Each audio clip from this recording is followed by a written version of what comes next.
A piercing cry echoed through the heavy wooden door as Margaret Vance pounded desperately against it with what little strength she had left, each contraction bringing her to her knees on the porch of the home that had been hers since the day she married Thomas Blackwell 3 years ago. "Please," she begged, her voice breaking as rain poured mercilessly over her trembling form. "The baby is coming. Mother Blackwell, please." It was April 1875, and the spring storms in Colfax, California had turned violent, matching the turmoil inside the grand house that stood on the edge of town. The Blackwell family had been respected, once their lumber fortune made them powerful in the Sierra Nevada foothills. But now, with her husband 6 months dead from a logging accident, Margaret found herself at the mercy of in-laws who saw her as nothing but a burden, carrying a child they had convinced themselves wasn't truly their son's.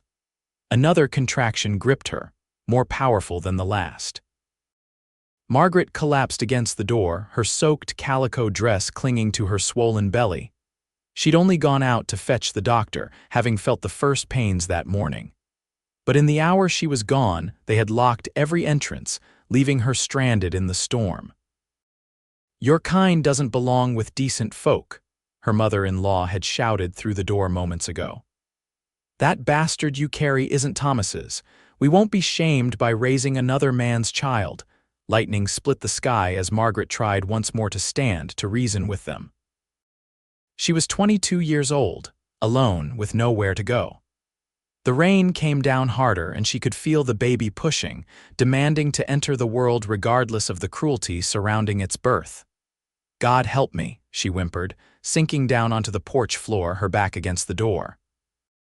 The sound of approaching hoofbeats was nearly drowned by thunder, but Margaret raised her head, squinting through the rain. A lone figure on horseback was approaching at a gallop up the muddy drive, silhouetted against the stormy dusk sky. Isaac Voss pulled his hat lower against the downpour as he urged his stallion faster toward the Blackwell estate. He'd only been in Colfax for 3 weeks, having drifted north from the cattle ranges of Southern California. At 30, he'd seen enough of the world to know when something wasn't right, and the sight of a woman collapsed on a porch in this weather sent his instincts firing. He dismounted in one fluid motion, his spurs jingling as his boots hit mud. Approaching the porch, he recognized the young widow Blackwell he'd seen her in town, always keeping to herself, always the subject of whispers. "Madam," he called out, taking the porch steps 2 at a time. "Are you hurt?" Margaret looked up, her dark hair plastered to her face, pain contorting her features. "The baby," she gasped. "They've locked me out. The baby's coming." Isaac's eyes narrowed as understanding dawned. He'd heard the rumors, the widow whose in-laws claimed she had been unfaithful, the convenient accusations after Thomas Blackwell's death left his fortune in question. He dismissed it as small-town gossip, but the evidence of their cruelty was now before him. "Hold on," he said firmly. He tried the door handle, found it secure, then pounded with enough force to rattle the frame. "Open up. There's a woman in labor out here." Only silence answered. Margaret cried out as another contraction seized her. "Please," she whispered, "I can feel the baby coming." Without hesitation, Isaac stepped back, assessed the door, then delivered a powerful kick next to the lock. The wood splintered but held. His second kick hit the same spot with the full force of his muscular frame, and the door burst inward with a crash. He knelt beside Margaret. "Can you walk, Mrs. Blackwell?" "I don't think so," she said, her voice barely audible as rain continued to pour around them. Isaac nodded once, then gently lifted her into his arms. She was lighter than he expected, despite her advanced pregnancy. As he carried her across the threshold of the house she'd been barred from, angry voices approached from deeper inside. "What is the meaning of this?" Eleanor Blackwell appeared in the foyer, her husband George close behind. Their faces transformed from outrage to shock at the sight of the tall, imposing cowboy carrying their daughter-in-law. "The meaning," Isaac said, his voice low and dangerous, "is that you've left a woman in labor to die on your doorstep. Now, where's her room?" "You have no right to break into our home," George Blackwell blustered. "That woman is no longer welcome here. Her condition is not our concern." Margaret moaned in pain, clutching Isaac's shirt. "Her condition," Isaac said, each word precise, "is your grandchild. Now either direct me to a proper bed or I'll find one myself." Eleanor's face hardened. "That child is no Blackwell." "Then you won't mind if I take her somewhere that child will be welcomed," Isaac replied. He turned toward the door, still cradling Margaret protectively. "Wait," Margaret whispered, another contraction building. "My things. Upstairs, first door on the right. My husband's mother's wedding ring is hidden in the dresser drawer. I can't leave it." Isaac looked down at her pain-filled eyes, then back at the elder Blackwells. "I'll be collecting Mrs. Blackwell's belongings. You would be wise not to interfere." He carried Margaret to a nearby settee, laying her down carefully. "I'll be quick," he promised, then strode purposefully toward the stairs. Eleanor Blackwell moved to block his path. "This is outrageous. George, fetch the sheriff." Isaac didn't break stride. "By all means. I'm sure Sheriff Mills would be interested to hear how you endangered the life of a woman and her unborn child. Colfax may be a growing town, but it still takes a dim view of letting women die on doorsteps." His confidence made George hesitate, and Isaac continued up the stairs. He found Margaret's room easily a modest space with feminine touches that seemed out of place in the otherwise austere house. Working quickly, he located a carpetbag in the wardrobe and filled it with dresses, undergarments, and personal items. In the dresser, he found a small velvet pouch containing a gold ring with a single pearl, modest but clearly treasured. When he returned downstairs, Margaret was breathing rapidly, her face contorted in pain.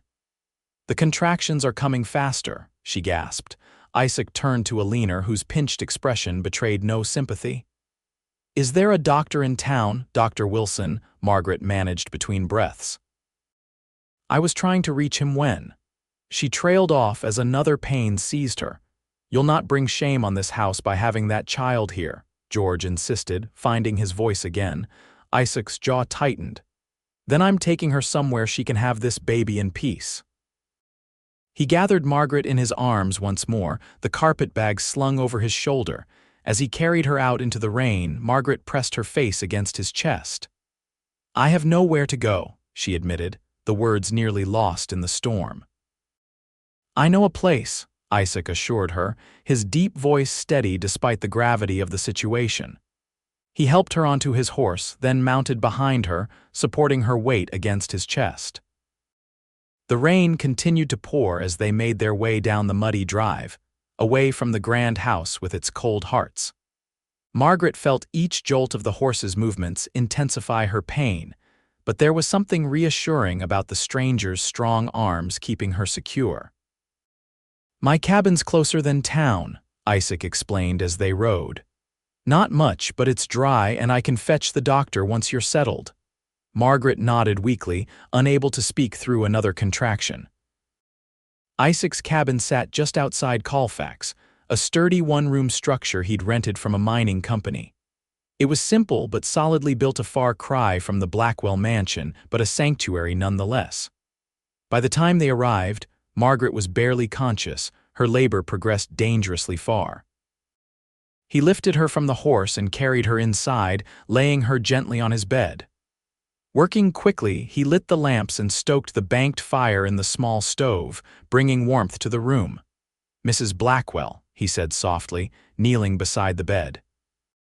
"The doctor's a good 4 miles in this weather. I don't think there's time." Margaret's eyes fluttered open, fear evident in their depths. "The baby's coming now," she confirmed, her voice trembling. "I can feel it." Isaac ran a hand through his rain-soaked hair, his expression determined. "I've helped birth horses and cattle. Never a human baby, but the principle can't be too different." Despite her pain, Margaret managed a weak smile. "I'm afraid I can't promise to be as cooperative as a mare." "You'll do fine," he assured her, squeezing her hand before moving to gather clean linens and heat water on the stove. "I'm Isaac, by the way, Isaac Voss." "Margaret," she replied, gripping the bed frame as another contraction overtook her. "Though it seems, Strange for introductions now. Isaac worked methodically, his movements efficient despite the unusual circumstances.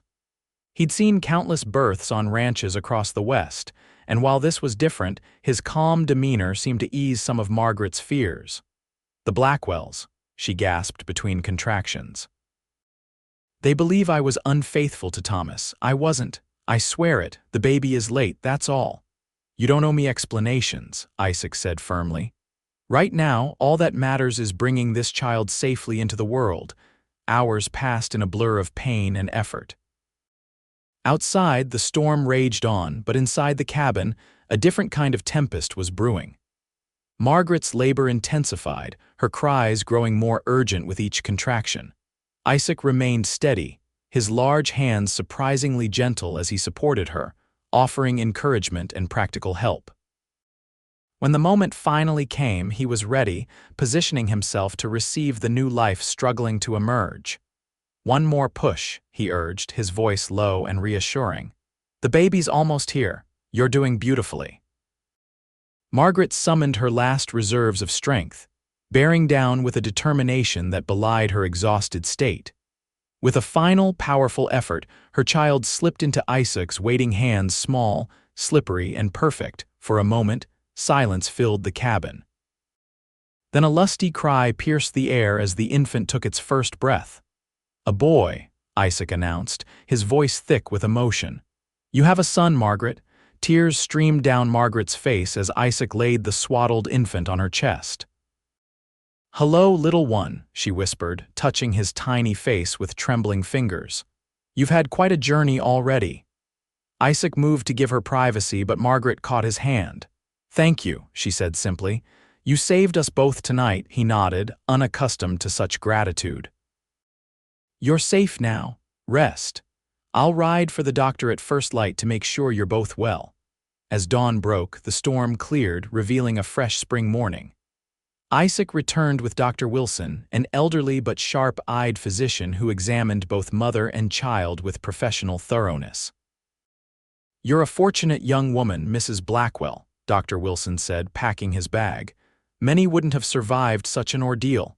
And this young man," he added, nodding toward the sleeping infant, "is as healthy as they come. A true Blackwell heir, if I may say so, has his father's chin." The doctor's words, spoken without guile, were a balm to Margaret's heart, an impartial confirmation of what she had always known. "What will you call him?" the doctor asked. Margaret looked down at her son, then up at Isaac, who stood respectfully near the door. "Thomas," she said softly. "Thomas James Blackwell, for his father and my own." After the doctor left, promising to return in a few days, an awkward silence fell between Isaac and Margaret. "I should find other arrangements," she began, cradling her sleeping son. "We've imposed enough." Isaac shook his head. "There's no imposition. You need time to recover, and there's room enough here for now."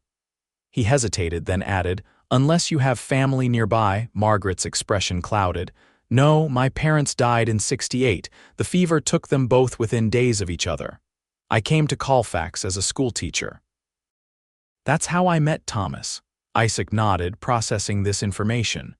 "Then stay, at least until you're strong enough to make proper plans." Over the following days, an unexpected routine developed. Isaac moved his bedroll near the stove, giving Margaret and little Thomas the bed. During the day, he would attend to his work. He'd signed on as a wrangler at the nearby Murphy Ranch, returning in the evenings with supplies and news from town. Margaret, recovering her strength, insisted on cooking and keeping the cabin tidy. She found comfort in these small domestic tasks, in having purpose beyond her grief and the trauma of her son's birth. On the 5th day, as they shared a simple supper of rabbit stew, Isaac cleared his throat. "Sheriff Mills came by the ranch today, asking after you." Margaret's spoon paused halfway to her mouth. "What did he want?" "The Blackwells have filed a claim. They're saying you took property that wasn't yours when you left. A ring, specifically." Her hand instinctively went to the pouch hanging from a cord around her neck. "It was my mother-in-law's, Thomas's grandmother's. He gave it to me on our wedding day." "That's what I figured," Isaac said. I told the sheriff you were recovering from childbirth and that the Blackwells had locked you out in a rainstorm." He seemed less interested in their claim after hearing that. Margaret sighed, looking over at Thomas, asleep in a makeshift cradle fashioned from a wooden crate padded with blankets. "They'll never accept him, will they? Some people can't see past their own bitterness," Isaac replied. "But that doesn't change what's true." The next morning, Margaret was hanging freshly washed clothes on a line near the cabin when she noticed a carriage approaching.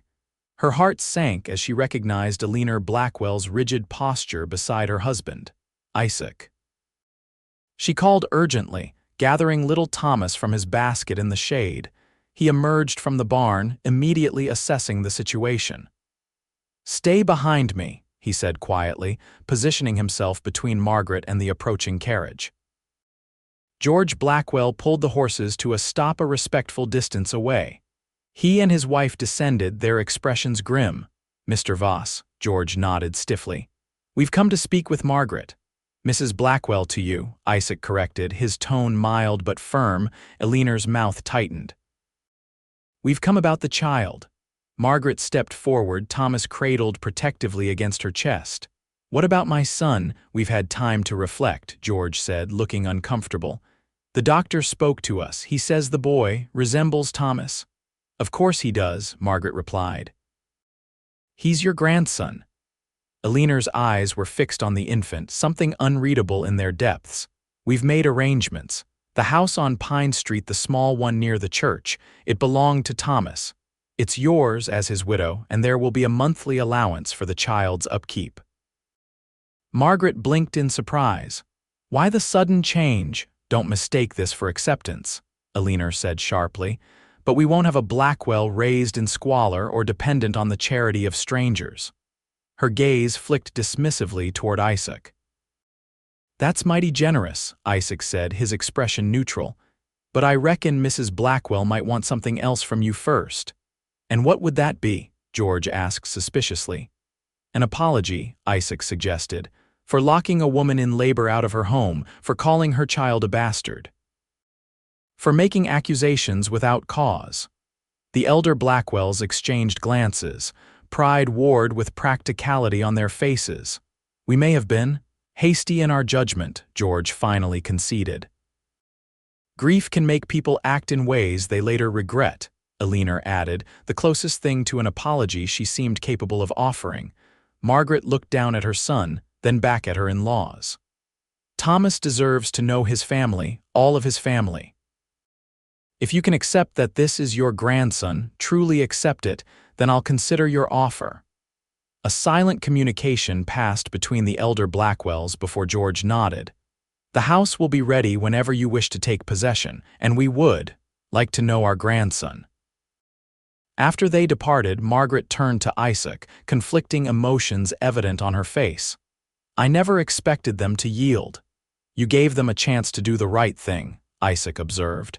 "Some people just need more time to find their way to it."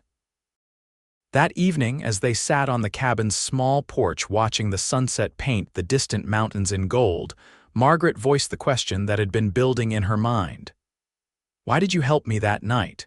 You didn't know me. You had no reason to involve yourself in my troubles." Isaac was silent for a long moment, his gaze fixed on the horizon. "My mother died in childbirth when I was 10, he finally said. "Out on a homestead in Nebraska territory, no neighbors for miles. My father, he tried to help her, but neither of them knew what to do. The baby, my sister, she didn't survive either."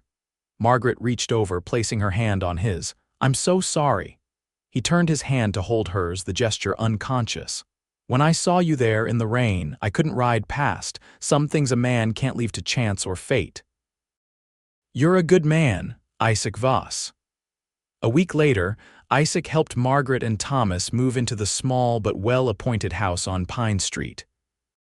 It was a comfortable cottage with a garden out back, far more suited to a young widow and her infant son than either the imposing Blackwell mansion or Isaac's Spartan cabin. As he carried in the last of her meager belongings, Margaret stood in the parlor, looking both relieved and somewhat lost. "It's a fine house," Isaac observed, setting down the carpet bag that now contained everything she owned in the world. It is, she agreed. Though it feels strange to be alone again. The word hung between them, charged with meaning neither was ready to acknowledge. You won't be alone for long, Isaac assured her. This town will be knocking on your door soon enough now that the Blackwells have made their position clear. Margaret smiled ruefully. I'm not sure I'm prepared for Colfax society after everything that's happened. You're stronger than you know, he said simply. As he turned to leave, Margaret caught his sleeve. Will you call on us? To see how Thomas is growing, Isaac hesitated, aware of the implications. A single man visiting a young widow would invite talk, especially given the circumstances of their acquaintance. I'd like that, he said finally. If you're certain. I am, Margaret replied, her voice steady despite the blush coloring her cheeks. True to his word, Isaac began making regular visits to the little house on Pine Street. At first he was careful to come only during daylight hours, often bringing small gifts, a carved wooden horse for Thomas when he was older, fresh eggs from a farm outside town, wildflowers that Margaret arranged in a blue ceramic vase on her kitchen table. Colfax society noticed, of course. There were whispers, raised eyebrows, speculative glances. But the Blackwells' tentative acknowledgement of their grandson had granted Margaret a measure of protection from the worst of the gossip. Summer came, bringing heat and growth to the Sierra foothills. Thomas thrived, his cheeks round and his eyes alert. Margaret found a kind of peace in her new life, though memories of the night of Thomas's birth still haunted her dreams occasionally. One evening in late July, Isaac arrived with a basket of peaches and a troubled expression. What's wrong? Margaret asked as she invited him in. Thomas balanced on her hip. I've had word from the Murphy ranch. They're cutting back, selling off some of the stock. Won't need as many hands come fall. Margaret's heart sank. You'll be leaving Colfax. Isaac set the basket on the table, not meeting her eyes. There's work south of here. A big spread near Sacramento needs experienced men. I see. She busied herself with settling Thomas in his cradle, hiding the emotions his news had stirred. When would you go? End of August, likely. He ran a hand through his hair, a gesture she'd come to recognize when he was uncomfortable. Unless there was a reason to stay. The question in his words was unmistakable. Margaret turned to face him, her heart pounding. Would you consider a reason? Isaac took a step toward her. Depends on the reason. I've grown fond of your visits, she said carefully. Thomas has too, just Thomas. His voice was gentle, giving her space to retreat if she wished. Margaret gathered her courage. No, not just Thomas. He closed the distance between them, taking her hands in his. I've never been good with words, Margaret, but these past months, seeing you with your son, watching you build a life from nothing, it's made me think about things I never thought I wanted. What things? She asked, barely breathing. Roots, a home that's more than four walls, a family. Margaret looked up at him, hope and hesitation warring in her expression. I never expected to feel this way again. After Thomas, my husband, died, I thought that part of my life was over. And now I find myself looking forward to your visits more than anything else. Wondering what it might be like to. She trailed off, suddenly shy. Isaac lifted one hand to her cheek. To build something together, she nodded, leaning slightly into his touch. Is that what you want too? Instead of answering with words, Isaac bent down and kissed her gently at first, then with a warmth that spoke of carefully restrained feeling finally given expression. When they parted, Margaret's eyes remained closed for a moment, as if holding on to the sensation. I should call on the Blackwells, Isaac said, surprising her. If I'm to court their daughter-in-law properly. Margaret's eyes widened. Court me. Unless you'd prefer I didn't. The hint of uncertainty in his voice revealed more vulnerability than he typically allowed himself to show. She laughed softly, joy bubbling up through the layers of grief and hardship that had defined her recent life. I would very much prefer that you did. Isaac's visit to the Blackwell estate the following day was not entirely unexpected. George Blackwell received him in his study, a formal room lined with leather-bound books and hunting trophies. "Mr. Voss," he acknowledged, gesturing to a chair across from his desk. "I assume this concerns Margaret." "Yes, sir." Isaac remained standing. "I've come to make my intentions clear. I wish to court your daughter-in-law with the hope of making her my wife in time." George leaned back, studying the younger man. "You're a drifter, Voss, a hired hand. What can you offer a woman like Margaret or a child of Blackwell blood? Honest work for now." "I've saved most of my wages over the years, enough to make a start on something more permanent." Isaac met the older man's gaze steadily. "And I can offer them respect and protection, which is more than they received here." The pointed reference to the night of Thomas's birth made George flush with anger, then embarrassment. "That was regrettable. It was cruel," Isaac corrected. "But that's between you and Margaret to resolve. I'm here out of respect for her, not to revisit old wrongs." George's expression softened slightly. "You care for her." "I do, and for her son." "And if I were to object to this courtship," Isaac's posture remained relaxed but resolute, "then I'd thank you for your time and continue calling on Margaret anyway. She's a grown woman who makes her own decisions, but she values family, even family that's hurt her, so I'm here." A reluctant smile tugged at George Blackwell's mouth. "You're not what I would have chosen for her." "No, sir, but I might be what she needs." After a long moment, George nodded. "Very well, Voss, you have no objection from me. But," he added, his tone sharpening, "if you ever harm her or that child, there isn't a place in this territory where you could hide from me." Isaac inclined his head. "If I ever hurt them, I wouldn't try to hide." News of Isaac Voss courting the widow Blackwell spread through Colfax like wildfire. Some found it romantic, the dashing cowboy who had rescued a woman in distress, now claiming her heart. Others were more cynical, suggesting Margaret was simply desperate for male protection, or that Isaac was after the Blackwell money. Neither Margaret nor Isaac paid much attention to the gossip. Their courtship progressed steadily through the late summer and into fall. Isaac found work at a stable in town, allowing him to remain in Colfax.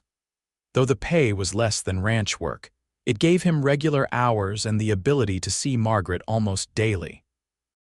By October, when Thomas was 6 months old and sitting up on his own, Isaac had become a fixture at the house on Pine Street.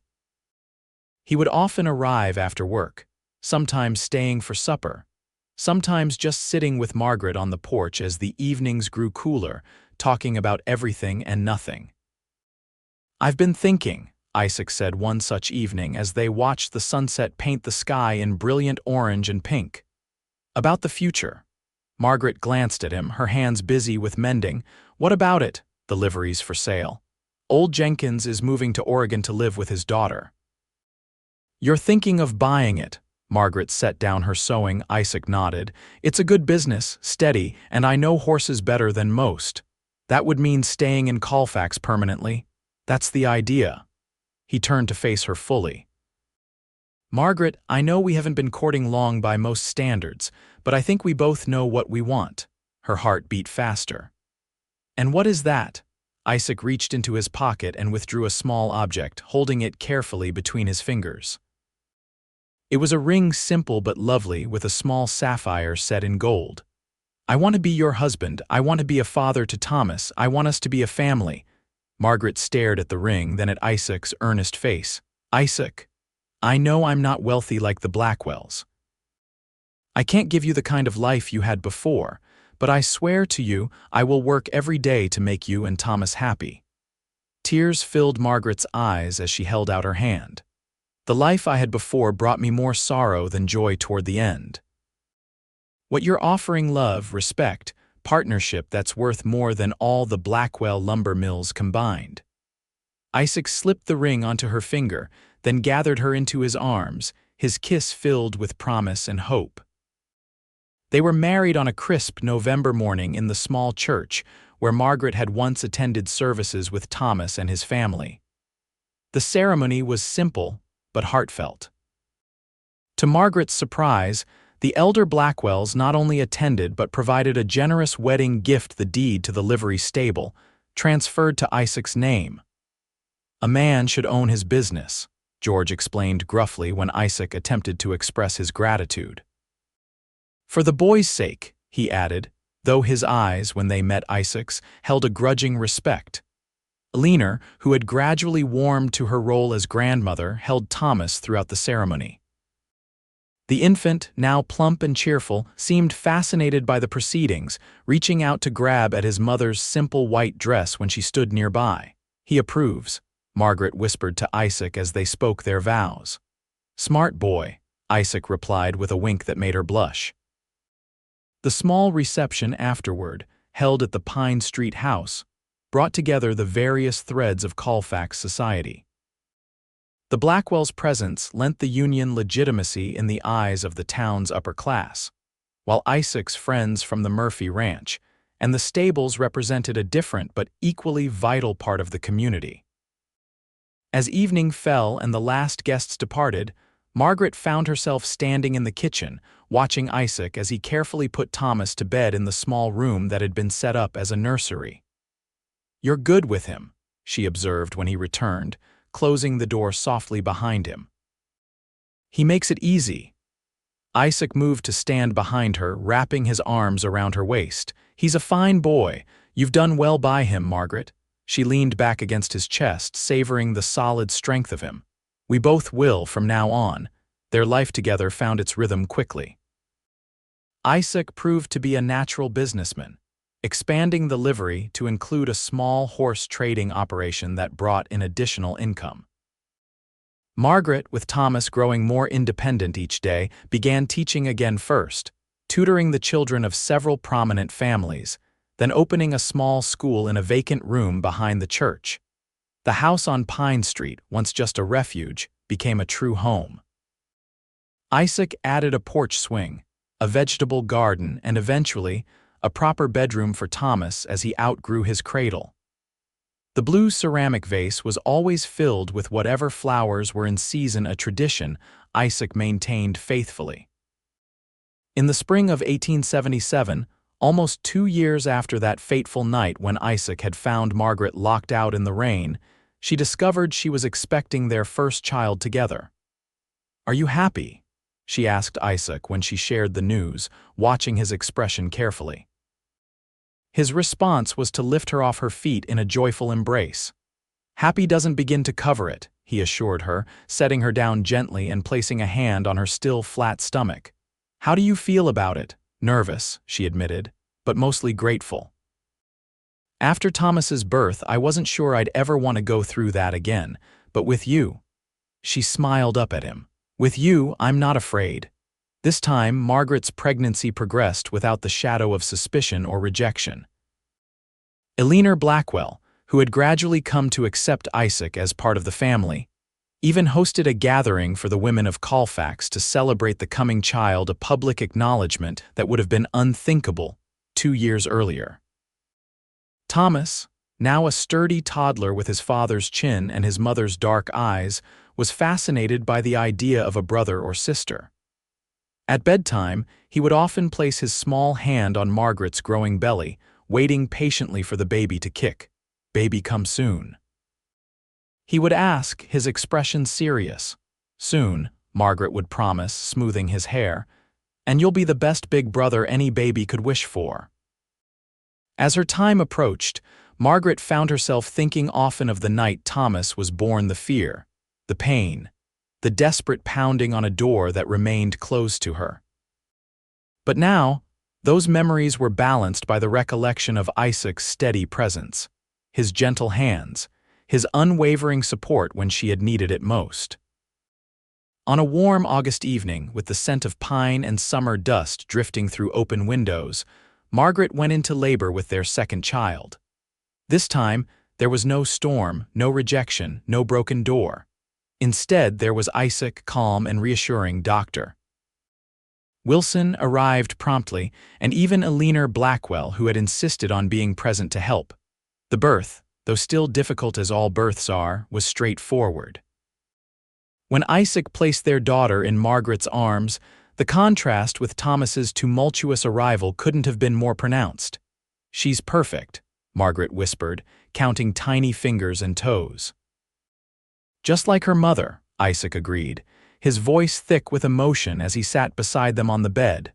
Thomas, allowed in to meet his sister under Aliner's watchful supervision, approached with solemn curiosity. "Baby," he asked, standing on tiptoes to peer at the small bundle. "This is your sister," Margaret told him. "Her name is Rebecca Rose Voss." "Becca," Thomas decided, reaching out one finger to touch her cheek with surprising gentleness. Aliner, watching from the doorway, dabbed at her eyes with a handkerchief. "Thomas would be proud," she said quietly. "Of both his children." Margaret glanced up, startled by the unexpected acknowledgement. The relationship with her in-laws had improved dramatically, but Aliner had never before so directly referenced her son in connection with Margaret's new life. "Thank you," Margaret said simply, recognizing the gift in the older woman's words. As summer gave way to fall and fall to winter, the Voss household settled into the new rhythm that a baby brings: midnight feedings, lullabies, the constant small adjustments of family life. Thomas, far from being jealous of his sister, appointed himself her protector and interpreter, often explaining to his parents what he believed she wanted when she cried. Isaac's business continued to prosper. The completion of the Transcontinental Railroad had brought new opportunities to Colfax, and with them, an increased need for good horses and stable services. By Rebecca's first birthday, he had added a small carriage rental operation and hired 2 assistants to help with the growing workload. Margaret's school, too, had expanded, moving from the church to a proper building on Main Street, with 2 additional teachers to accommodate the town's growing population of children. She taught the older students herself 3 days a week, balancing her professional calling with her family responsibilities. One evening in the winter of 1879, as a rare snowfall dusted Colfax, Isaac returned home to find Margaret sitting at the kitchen table, a letter spread before her, her expression thoughtful. "What is it?" he asked, hanging his coat by the door and moving to warm his hands by the stove. "A letter from the university in San Francisco," she explained. "They're establishing a program to train teachers for the Western Territories. They've asked me to come lecture on rural education methods for a month this summer." Isaac's eyebrows rose in surprise. "That's quite an honor." "It is," Margaret agreed, "but I'm not sure I can leave you and the children for so long." He pulled up a chair beside her, taking her hands in his. "Of course you can. The children and I would manage. Thomas is nearly 5, Rebecca is steady on her feet, and I'm not completely helpless." Margaret smiled at that. "You're far from helpless, but it's a big responsibility to shoulder alone." "Not alone. Your in-laws would help, I'm sure, and it's only for a month." He squeezed her hands. "You've built something important with that school, Margaret. This is a chance to share what you've learned with others." She studied his face, still moved after all this time by his unwavering support. "You really think I should go?" "I think you should do what fulfills you," he said simply. "You've never held me back from growing the business."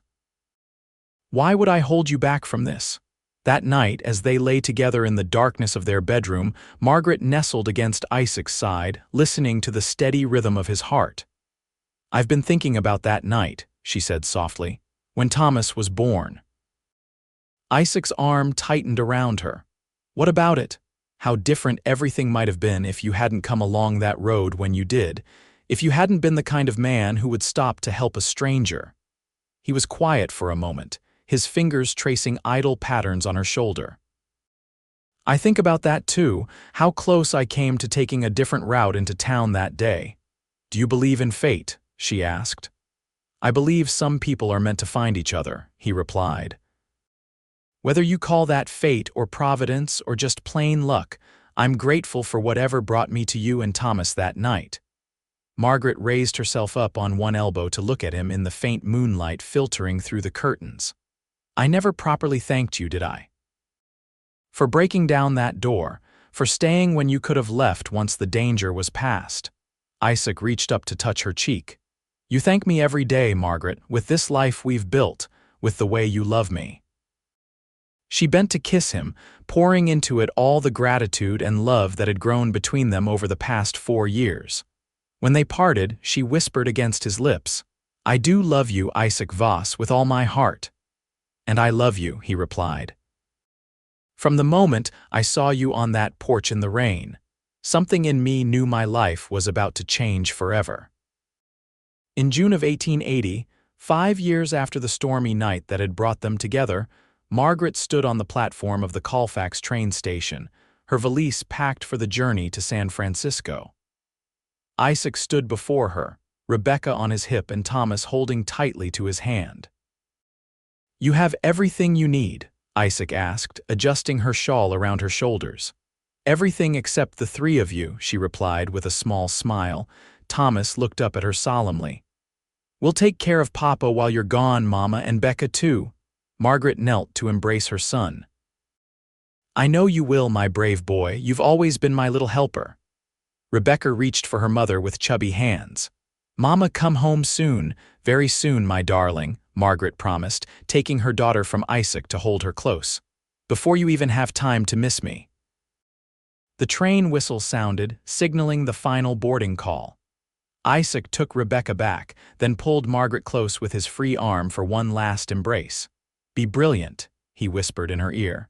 "Show those university folks what Colfax's finest teacher can do." Margaret clung to him for a moment, drawing strength from his steady presence as she had so many times before. "Thank you for encouraging me to do this." "Always," he promised. "Now go before I change my mind and convince you to stay." With a last kiss for each of them, Margaret boarded the train. As it pulled away from the station, she waved from the window, watching her family grow smaller in the distance. Isaac standing tall and strong, a child on each side of him, all three waving back until they were out of sight. She settled into her seat, her heart full.